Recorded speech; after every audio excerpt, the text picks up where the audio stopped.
I do not think that you have to suffer with it the rest of your life, only because of what I've gone through and what I've seen in myself. However, you do have to do your work. And you do have to be, I mean, it took me years. It did take me years to overcome some of the side effects of the trauma. It wasn't like a 3-month thing. And no, there were some things that took me years, and I had to be dedicated enough to myself. Honestly, it was because I refused. I was like, this is not going to dent me for the rest of my life. And I'm going to, whatever I need to do to help my authentic self to be here, I was willing to do it. And it was worth it. Because of the abuse I endured, and I tell you guys this in all confidence, every time I was in a social event, it was a nightmare before or after. I'm an extrovert. I went from being an extrovert to, I'm going to tell you what a friend of mine who knew me for years before she ever knew there was abuse going on, because what do? We hide it, right? When everything finally came out, she told me, Michelle, you looked like an abuse victim. And I'm thinking, I was. And I was like, did you think? And she's like, nope, I thought it was from childhood. No one even knew what was going on behind closed doors. That's how well I hid it. But my point is, I was an extrovert before. I looked like I had a problem. I am not going to lie. I lost all confidence. I lost my sense of self. I lost my voice. I felt like a zombie. I wondered if I would ever feel human again. I kid you not. These blocks helped me tremendously because I started to realize the payoff. I started to realize that because I had so much association with the social anxiety, that it was easier.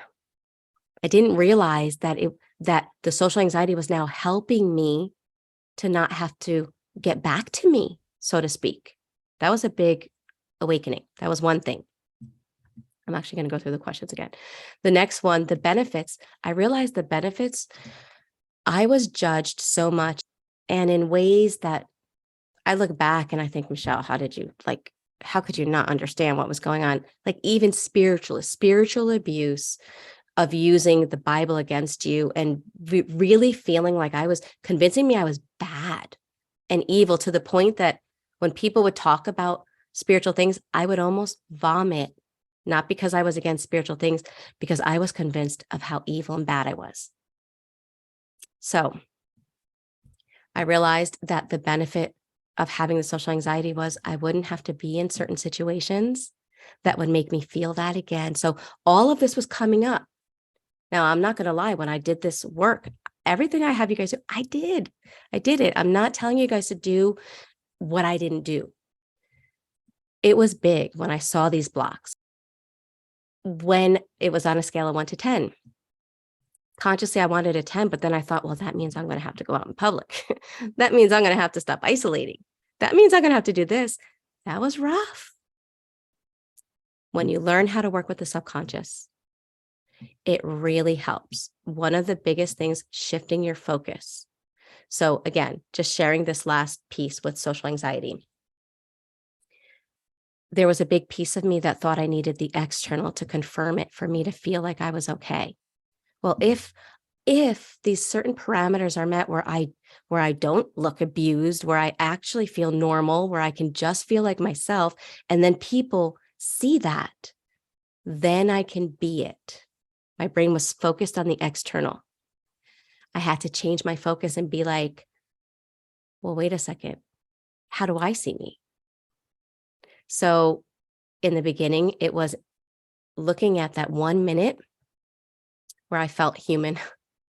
And instead of the hours of, well, but look what you did, and look, and you're embarrassed, and you, that's not you. And you know, that's not you. Why did you act like that? Why did you say that? Why'd you overshare? Why did you spill? Why did you people please?